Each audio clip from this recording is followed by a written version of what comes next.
that 26% of young men who are exposed to gambling develop some sort of gambling problem. That seems very high. The NCAA, whose new president, Charlie Baker, was just shocked by the gambling activity he was seeing on campuses, commissioned a study to see how many people were doing this, and more than 60% of young men on college campuses are sports gambling. So you do the math. It's just like it's almost like we're creating a pool of future gambling addicts.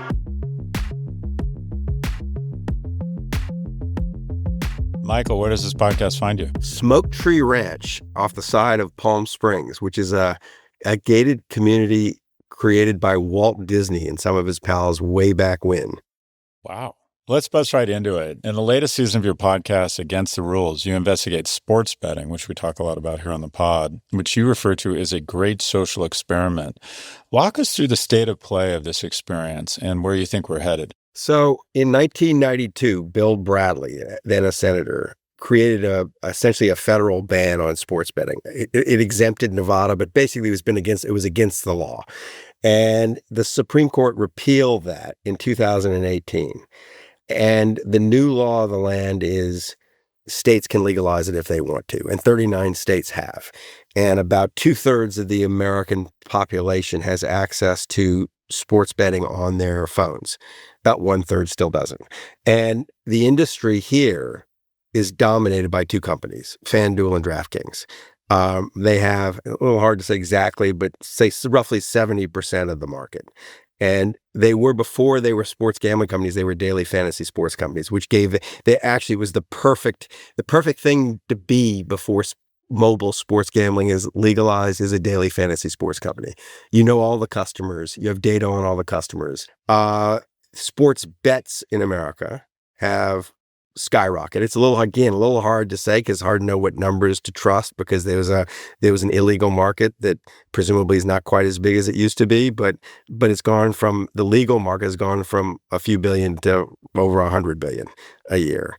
And there's just starting to be some academic research showing the social effects of this.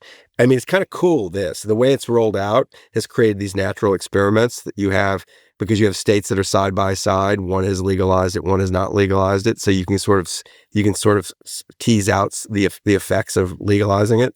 But bankruptcies are up, savings rates are down. If it follows the path that it followed in the United Kingdom and Australia, suicide rates will be up. So there's some social costs to it all. But I think really early days. I mean, it's only been legal for 6 years. There were companies that have really only been up and running in most states for just a few years. It's kind of not hard to make some predictions about where it's going, but it's not there yet. I'm a glass half empty kind of guy, but you cited some stats. I've seen 20 to 30% increase in bankruptcies in states that legalize it. I see young men with kind of less structure in their lives who are more prone to addiction. I think 6 out of 7 gambling addicts are men. My understanding is gambling has the highest suicide rate because if you're addicted to meth, people figure it out and try and intervene. You can get in way over your skis with gambling and nobody knows and you decide there's only one way out. I'll use an academic here. I think this is a fucking disaster. Your thoughts? Yeah, I'm totally with you. This is why I was drawn to the subject. I couldn't believe, look, once it's legalized, I'm a little shocked by the insensitivity to the public health crisis it's going to trigger, because it's essentially Wild West in how you can get to the customer, and they aren't. The sports gambling companies, they were mistaken for casino companies that people kind of thought, oh, it's going to be like a casino business, so that. The kind of VIG, what the house takes, about roughly 5%. It's always been kind of 5%. It will remain kind of 5%. This number keeps going up with these companies. They're it's like at 15%. And effectively what they are doing is mining the entire U.S. population for people willing to make stupid sports bets. And they have a finely honed ability to identify anybody who actually knows what they're doing, like the sharp gambler, someone who actually might have some edge in a sport, and toss them out or limit them to the point where they're effectively tossed out, so that their business is built on people who don't know what they're doing. And it's further in a way that, casinos, when you're in a casino, of course, it's manipulating you in all kinds of diabolical ways. But when the casino's in your pocket, it's like your whole life is in the casino kind of thing. And they have an ability to sort of like nudge people into doing stuff that they just wouldn't think to do. And it's making the dumber and dumber bets. When you kind of think about, okay, like what's the disaster going to look like? It's not just men, it's young men. Young men are the real target. The Lancet, the British medical publication, just came out with a study that said, I mean, this number is so high that I want to just pause before I say it, but the 26% of young men who are exposed to gambling develop some sort of gambling problem. That seems very high, but even if it's half that, it's like the NCAA, whose new president, Charlie Baker, was just shocked by the gambling activity he was seeing on campuses, commissioned a study to see how many people were doing this, and more than 60% of young men on college campuses are sports gambling. So you do the math. It's just like it's almost like we're creating a pool of future gambling addicts. And you're right. It's very interesting. You're right about, like, when you think about what's going to stop this train, if you compare it to like opioids was able to run for 20 years before anybody really put a stop to it. And 750,000 people die. And it was about as visible an epidemic as you can have. This is, it's invisible. You don't see what's happening to people so you wonder if it takes 20 years for the society to get its hands around the opioid industry, how long is it going to take it to get its hands around the gambling industry? So yes, I agree with you. It's like, how on earth do we let this happen? But it's of a piece with other things we have let happen. I mean, when I think about it, my fear isn't only about gambling addiction, but when you put kind of an on-demand dopa bag in young people's pockets, just as they're kind of hardwiring their brain and learning about life and reward, that we're just setting them up to be just fucking dopa monsters.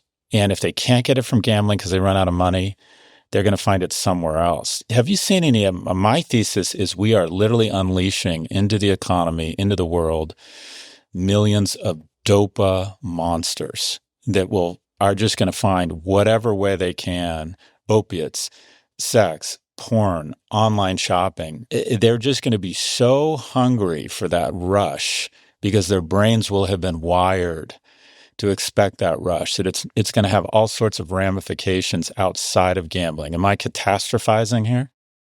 I mean, it doesn't sound unreasonable to me. My first thought when you started down that little path was, it's interesting that sports used to be a place where you learned the slow rewards that come from delayed hard gratification. Yeah. Yeah. You learned the opposite thing. And that we're turning this mechanism that used to take young men and teach them a certain lesson. We're taking it to teach a different lesson. So it was disturbing enough to me that I have my youngest is a 17-year-old son.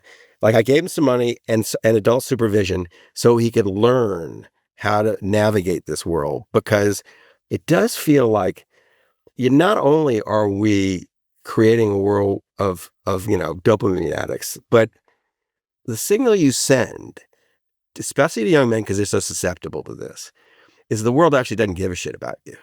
That it's out to get you.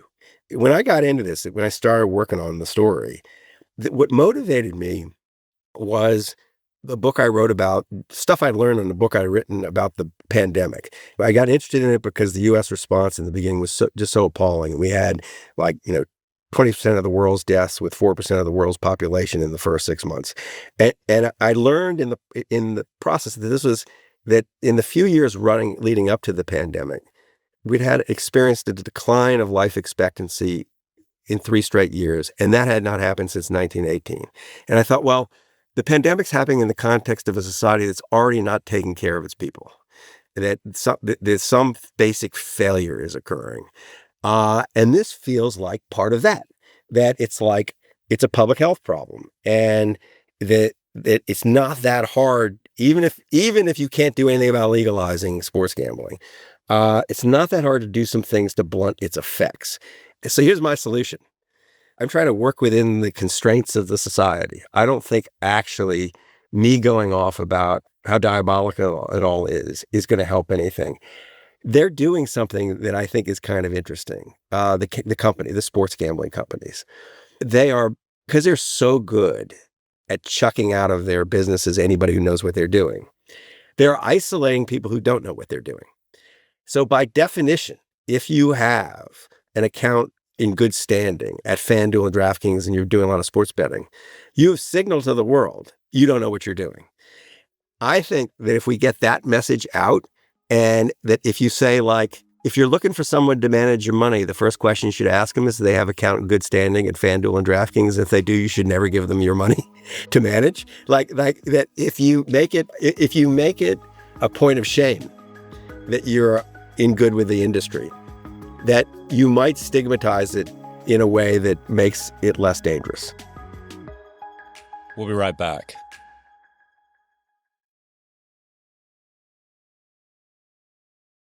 Your book, Going Infinite, you fell under some of what I call the same texture of criticism as Walter Isaacson's biography on Elon Musk, and that it was you were kind of seen loosely as having a front row seat, but not saying what was going on. Do you think that's a fair criticism?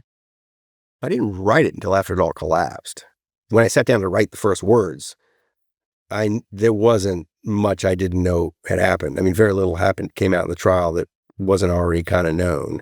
But it is true that I was there, a fly on the wall, from kind of end of 2021 through the collapse of in November 2022.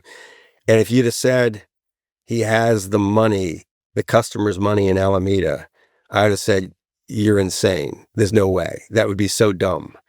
So I did poke. Everybody did this. Everybody who saw the structure of the business. He's got his own private hedge fund on our trading firm on the side of an exchange, and he owns them both.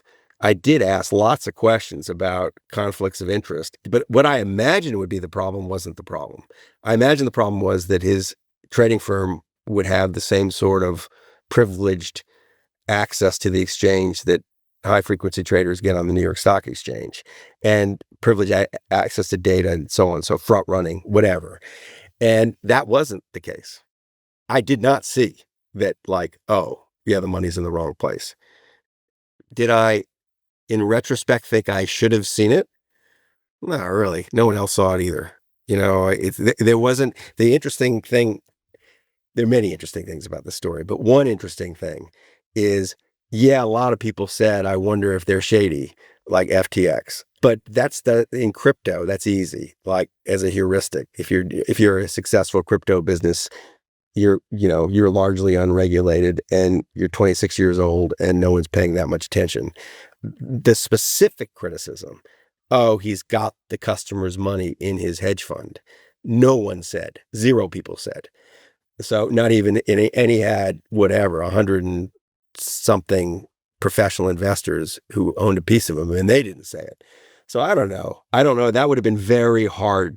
I don't know how you would have detected that. Well, I have a couple follow-up questions there. So when I'm sort of follow the story a little bit from an adjacent, I actually bought claims against it. I know this. You bought the claims, and if I could have, I would have. Oh, really? Oh my God. I mean, it just seemed pretty obvious that they weren't worth 10 cents on the dollar. Well, I wasn't that smart. I bought them for 23 cents, but because it's better to be lucky than good, because of the surge in crypto, they're now probably the payout's going to be somewhere between 120 cents on the dollar and 150 cents. And other than patting myself on the back for one of the few good investment decisions I've made in the last year, if everyone gets their money back, now granted, he committed fraud. He took customer accounts from people who thought they were investing, putting their money in a deposit, not even investing, and then he used it to take risks they had not signed up for. So that's illegal. But one, given that everyone's given their money back, I don't understand the difference between what Sam Bankman-Fried did and what John Corzine did at MF Global, I think it was called. You're taxing my memory there, but yeah. So remember that? Yeah, I do. Did the same thing. Can I back you up a sec? Because I really wanted to ask you about this. I took a keen interest in the market in claims on FTX because it seemed really clear to me that what the bankruptcy people were saying, are signaling that it's like it's this dumpster fire and there's nothing there, and boy, he incinerated all this money. That wasn't true, and it was amazing to me how cheaply these things traded at first. How did you even think to buy claims?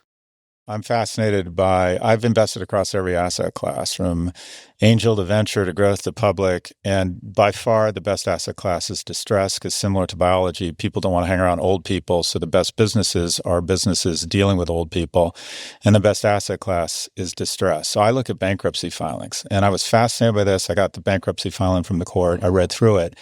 And in the bankruptcy claim, it listed all their assets: cash, some Bitcoin, et cetera. And one of the assets that just popped out to me is they had invested $500 million in Anthropic. Yep. Anthropic is the number 2 AI company, LLM, and I couldn't find for the life of me what the valuation was that they invested at, but I figured it was somewhere between 3 and 5 billion. So I took the most conservative, which meant that one of the things that FTX, the bankrupt FTX, had that would ultimately be distributed to the claimants was 10%, I assumed, of Anthropic. I valued Anthropic at approximately 40 billion. So I thought the stake is worth 4 billion. Total claimants 9 billion. So just the stake in Anthropic, I valued at 44 cents on the dollar. Claims were selling for 22 cents. To me, this was the easiest trade I ever made. And why do you think other people didn't make that trade? Occasionally you find something. I don't know. This doesn't happen to be very long. I'm like, oh my God, they've missed it. And that is, people didn't see the $500 million number, or they could see the $500 million. What they couldn't see was the numerator or the denominator. And that was the valuation that they invested at. And I thought, there's no way they don't own at least 10% of this thing. And then you have to value another unknown. And that is, what is that 10% now? But I thought it's worth probably 40 cents. A minimum of 23 cents. So all the crypto, all the cash, everything else was just going to be gravy. To my bewilderment, people weren't paying attention. What he did, he didn't take whatever it was, $11 billion of customer assets, and spend it on, blow and hookers and private jets. He put 5 billion of it into venture capital investments, and this was just one of them. And yet there was this pile of stuff. And I keep waiting for someone to come and ask the question, how good a VC was Sam Bankman-Fried? He was doing it illicit. He was, how well did he perform compared to his peer group? Because he has a piece of, you may not even know this, he has a piece of SpaceX in there. He has it through Michael Kivas, but so you don't see it, but he's got pieces of some really valuable stuff, even if crypto goes to zero, and never mind all the crypto businesses he bought. So one last question on this, because I'm curious, because I knew you made this trade. Someone told me about you being in the market, and I thought, well, that's kind of cool. Did you worry at all that the bankruptcy process itself was going to incinerate your profits? That it was so expensive, it would be so expensive that you wouldn't end up you should have seen the money, but in the end, it would go in the pockets of Sullivan and Cromwell lawyers. That's a great question. But part of the analysis I did when I put together the spreadsheet was, it's the same administrator that handled Enron, and I estimated the cost at about $1 billion. And I thought, okay, if just the Anthropic stake is worth 4 billion, the coins are worth 3. I saw 70 cents on the dollar, and then take out $1 billion, so 60 cents on the dollar. And then what it ends up, it looks like the payout, and a lot of the stakes we're talking about have already been sold. But it looks to me, what they're saying, the court administrator is saying, that they now think they're going to get somewhere between 120 and 160 cents on the dollar. A lot of that because crypto has surged. But the lesson I take away from all of this, and this is a larger lesson about investing in life, is the greatest return on invested capital is inversely correlated to how sexy something is. This isn't true of sports, which you know better than me, because there's no shortage of billionaires with midlife crises, and it's a regulated monopoly that controls supply. But generally speaking, outside of sports, the best asset classes are the least sexy. And this was a really unsexy investment. Everybody thought this thing, it had fraud, it had crypto, which was out of vogue. This thing was supposedly going to zero. And any reasonable diligence said, no, this is all upside. You've taxed my memory about what John Corzine did. But I do think, what do I think? I think that there's a kind of misapprehension in the general tenor of the response to Sam Bankman-Fried that people still talk about it as if what he did was intentionally set up a business to steal customer money, stole the customer money, and the customers don't have any money now. And what he actually did was set up a business that was, I mean, it was jankily set up in the first place, but it was clearly didn't start as a fraud, was in and of itself a successful business if he'd just not done the idiot things he'd done with his hedge fund. And then got himself in a pickle in June of 2022 when crypto lenders asked for the $10 billion they'd lend him back. And instead of just telling them, I don't have it, I put it in VC investments, he used the customer money to fill the hole. And that was a really stupid thing to do. It is fraud, but it's different than like evil person sets out to do evil. So how I feel about it, I feel sad about him mainly. And I think that what it is like the vice, the character flaw, if you will, or the pattern, it's more the pattern in his character that leads to this behavior. That was visible in every other aspect of his life. And it was a pattern of foisting risk upon other people without their permission. And he did it over and over. He did it in his romantic life. He did it in his friendships. And he comes by this vice honestly. I think he himself is sort of numb to risk and kind of thinks he's right all the time anyway. So he didn't actually probably completely grok the risk that he was foisting on others. I thought this is all going to work out. That was stupid and a crime, but I can understand how he got there. And I do have a problem with 25 years in jail. I think like, okay, jail, that makes some sense. But like, I mean, I don't know how you even measure these things, but it's like it's a death sentence. 25 years for a guy like that is almost a death sentence. Yeah, so I think that's excessive, and I don't get it. But people will argue with me. But I want to put forward a thesis because you're a storyteller and just love the way you think through stuff. I would argue, and I want you to respond to this thesis, that the difference between playing golf at Centennial and going to Wimbledon, which I imagine I would be doing if I were John Corzine right now, I don't see a lot of difference in the criminal behavior here. The difference is brand management. And that is, what you have with Sam Bankman-Fried is a guy who had this kind of floppy, I just rolled out of bed crypto thing. He's purposely set up this organization in the Bahamas, which felt sketchy. He was sleeping with and doing drugs with his coworkers. He decided to go on the most ridiculously ill-advised apology tour, which entirely backfired, whereas Corzine listened to very smart people who said, shut the fuck up. Nobody speaks to anybody but your lawyers. Go quiet. Act like the victim. You didn't know what was going on. Act contrite. You were a terrible fiduciary. You had no idea. As opposed to going and speaking to Andrew Ross Sorkin in cargo shorts, in crypto. The difference between Corzine, again, going to Wimbledon, and Bankman-Fried with a life sentence is poor communications and brand strategy. Your thoughts?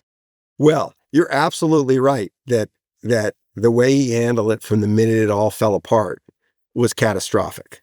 You got to remind me what John Corzine actually did, because I don't remember.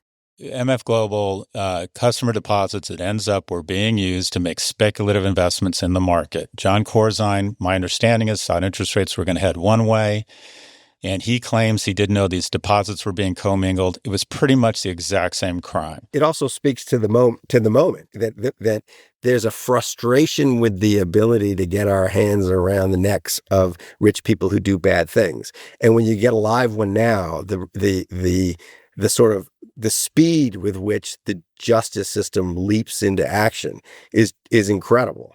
Sam was really easy to prosecute. So think about this. I always stop myself just short of thinking he has a death wish, because his behavior kind of suggests it. And he, even when things were good, he was always extremely vulnerable. Like, no bodyguards, you could sneak into his office any hour of the day. He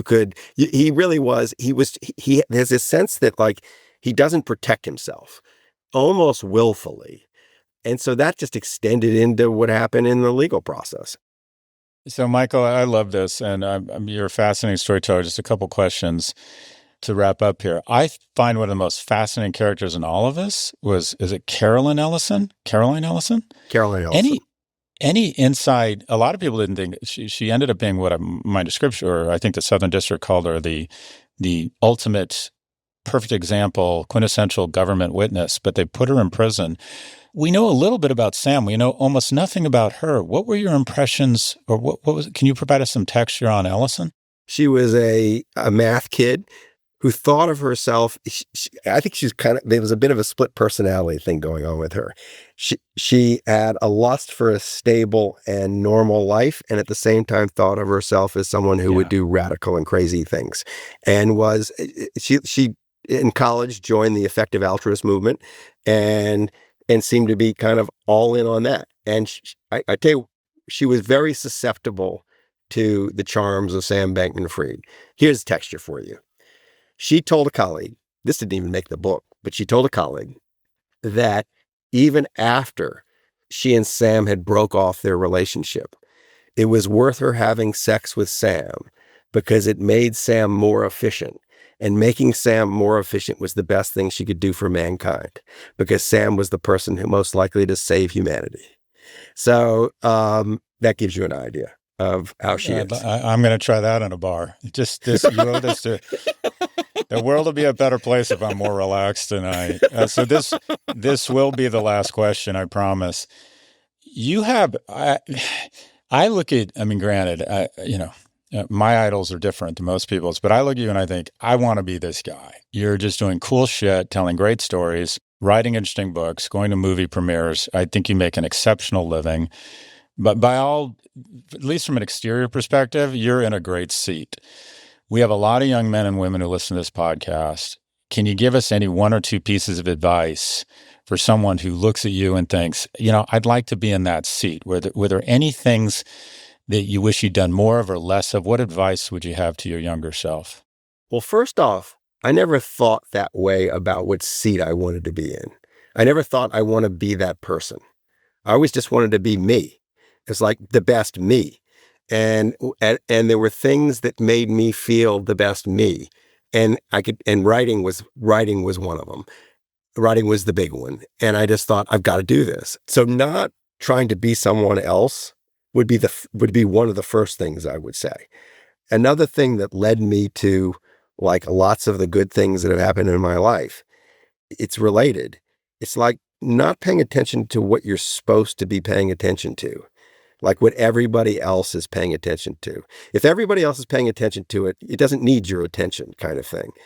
What needs your attention is the thing that you're interested in that no one's paying attention to and no one encourages you to pay attention to, like your FTX investment. It's like, oh, there's something here and I really care about it. And if you can find that and nobody else is there, that seems like a lonely place, but it's the golden place. And you got to like lean into that rather than lean out of it. Like learn to recognize that moment where, God, I love doing this thing. No one is saying I should be doing this thing. No one else is doing this thing, but I love it. Go with it. Go with that feeling. It's great for an investor. It's great for a writer. But I think it's great beyond that. It's sort of like you're arbitraging your personality against the world. That you are finding where you are special in the level of interest you have in something. And that's when I find my subject matters are the most exciting to me. The thing that troubled me most about Sam Bankman-Fried as a subject is I was genuinely interested in him right from the moment I met him, but it worried me that so many other people were. And the only thing that kept me going was that I had this privileged view of it. But what I really like with the subject is like the Oakland A's, where nobody gives a shit about them, but I see there's something great there, and that's the stuff. It's like that's when you know you're in the right place. It's like you're there for some genuine reasons because there's no ingenuine reasons to be there. Arbitraging your personality against the rest of the world. I love that. Michael Lewis is the host of the podcast Against the Rules. He's also a New York Times bestselling author of several books, including The Fifth Risk, Flash Boys, and The Big Short. In addition, some of these have been made into great movies, The Big Short, Moneyball, and The Blind Side, all nominated for Academy Awards. Grew up in New Orleans and remains deeply interested and involved in the city, but now lives in Berkeley, California, alma mater, go Bears, with his wife, Tabitha Soren, and their children. If I could give my kids any skill, Michael, it would be your skill. And that is, you are a fantastic storyteller. Really appreciate your time. Thanks for having me, Scott.